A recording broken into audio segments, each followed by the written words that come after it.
Hey guys, welcome back to channel May We See. Today, Neptune has been in retrograde for the past, I don't know how long, but tonight it comes direct, which means, actually I'm gonna get into the cards first, and then I'll lead into what it means. So, Neptune, okay, actually, no. Okay. Neptune is dreams and healing. So when Neptune was in retrograde, this means that a lot of where our consciousness was residing is in like this past time where basically all the time that our consciousness like has moved through, we've been moving back through to heal and re-accept, because there's moments in our past that we have deemed as like evil or like have been having a hard time to accepting and like kind of like running away with the light of our consciousnness. And when we are not willing to like face something and illuminate with the light of our consciousness, it remains dark. I have a smoothie on my shirt. So, and black, as science has exposed, that the color black is actually gravity, because black is the absorption of all light. And essentially what healing is when we are unhealed, there are spaces in time that we have not accepted and illumined with our consciousness. And so because it's not illumined, it's black and sucks our consciousness into that space and time. So Neptune being in retrograde, the energy has been pulling us, or like not pulling us, but like showing us backwards in time to re-show and expose anything that we haven't necessarily healed yet. Which brings me to the card. All over the place right now. I'll try to ground myself some more. So I pulled the shark, and shark is known for exposure and bluntness. And today, being like the last few hours of Neptune in retrograde, we're going to be getting exposed a lot of the ways we limit ourselves, because healing is basically just opening ourselves up to love and accepting all things, whether they are deemed good or bad, they're still love. And so we need to see them for that, and like understanding that every step that we've ever taken, like for example, like guilt is something that like I've dealt with for like guilt is just something that's always kind of like been really difficult for me to transcend. And so I've been focusing a lot on guilt recently and realizing that it's like there's these spaces in time that I'm unwilling to accept, and so I get like sucked into them. It's like this void that I feel when I feel guilty about something. And the only way that I can get my consciousness out of that void of guilt is to accept the steps that I've taken and realize that like every step that I've ever taken, every move that I've ever made was essential for the ascension of my consciousness. And so really it's not a mistake, but it's really just another stair step on my way to nirvana. And basically when I start to look at everything like that, then the guilt can be transmuted, and I can like be more accepting of the fact that I'm not always so to speak perfect. But then that's what leaves room to grow, because if we were perfect, we wouldn't have descended down into this human space in the first place. So that's why we're human, is to like realize how are perfection, but we've limited ourselves into thinking that we are not. And that's what a lot of this Neptune retrograde has been teaching us, is exposing ourselves to ways that we've limited ourselves from love. And the shark represents just like exposure and showing us like the way that we limit ourselves, and showing us how we allow love to like be confined and allow love to only exist in like certain circumstances, when in all reality the existence of all circumstances is love. So when we, and literally 444, right when I said is love, 444,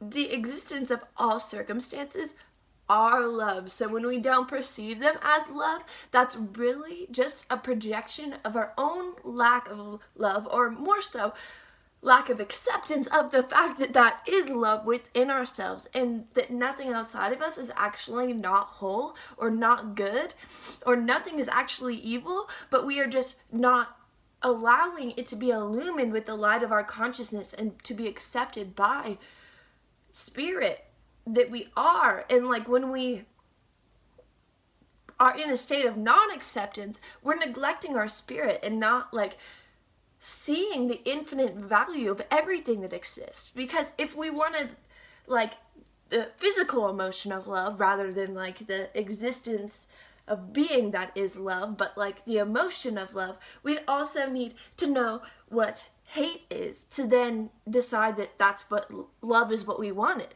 or else we'd always just be like numb in like emotion, and the multidimensionality of this existence wouldn't even be here. So it's like you have to love all of it to love any of it. And like Neptune being in retrograde has really helped us expose ourselves to how we limit ourselves from perceiving that way, and showing us how we are just like keeping ourselves in the hate plane, in a space where it's like separateness and versus and like good and evil and like good and bad and whatnot, instead of just like realizing that it's like all necessary and all important, all valuable, and all part of this greater whole of spirit that came and created this. So when we don't accept it, we're actually neglecting our truest nature. And the bottom of the deck is the Oyster, which brings me to when Neptune actually goes fully direct. Because once Neptune goes fully direct, all this healing that we needed to heal, to be able to even be present in our moment and to like see clearly and not be like filtered through all these like traumatic events that we've not accepted. And I feel like a lot of the things that we're transmuting and transcending are like bitterness and guilt and insecurity and like not valuing ourselves and seeing the importance of like every aspect in our journey. And but once Neptune comes direct, we're going to be like healed of those things, and we're not going to like keep going through the same stuff. Like we're really just going to like come to an acceptance of the journey that we went through thus far, and like be rooted here, and really just like now it's just going to be about like making sure that we see love in our present moments. And once we like are in a space where we can be present and we're not like all caught up in like this past emotion, we can actually be rooted in where we are, the Oyster comes about, and we have the ability to then appreciate the positive aspects of Neptune, which are not like healing's positive and whatnot, but it's painful.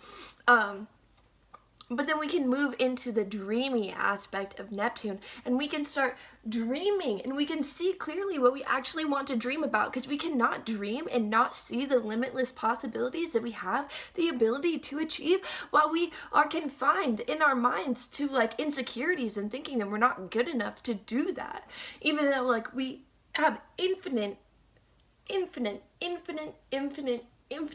amazingness and love within us that we can use to create literally anything. But then we like limit ourselves so much, and like this retrograde has been like showing us how we limit ourselves so we can come back and actually dream and see the potential that we all encompass. And like we'll be able to just start dreaming like tonight and like today, and like I don't know, like we've probably all been dreaming to like some degree, but then our dreams all of a sudden get filtered through this like, oh fuck, I'm not good enough for that. But it's like, no, we're healing that, like we're transcending that, like we're moving on from that like that's like what our past traumas have like made us feel is a reality, but it's not real. And like we're coming to terms with like, wow, like this is like a cosmic magical place. Like I'm gonna use the magic that I have. I'm not gonna think that I'm like confined to this like humanness when I'm literally here for like a minuscule moment of infinity. Like of course I can do anything with it. Like this entire existence is magical, so why don't we make it magical? Use the magic that it is, and then we're gonna be able to start dreaming. like dreaming, dreaming, dreaming. And the oyster is like these dreams that we have inside of us, and like our deepest desires and our deepest like what we want to do. But the oyster also is it's like it has a pearl inside, right? Oysters have pearls. Yeah. And so it's just like recommended that right now we kind of keep those dreams to ourselves. Like, we believe in them entirely, but like there's a lot of people in this world,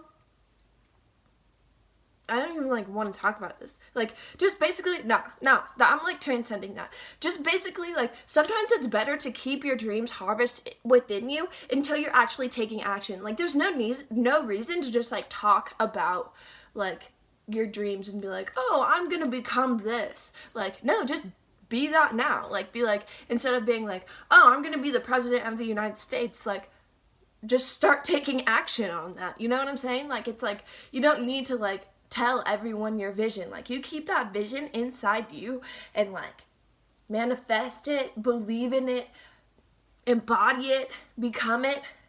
But it's probably best to keep that inside you right now and just like not let it get exposed to the outside world, because there's a lot of like influences and whatnot. And not that it's not exposed to the outside world when it's embodied in your essence, because everyone, when you embody your dream, like, everyone notices that you're dreamy as fuck. But like, it's like, it's known without you saying and like making an ego that you're gonna do this. It's like, just be it. Like, just be it. Like, just be your dreams and they'll manifest, and just believe in that. And yeah, just let yourself accept all the ways that you've limited yourself, so you can finally like uncage your own goddamn self, because that's just what all this energy is about right now. And believe in those dreams. Believe in those dreams, and they will be.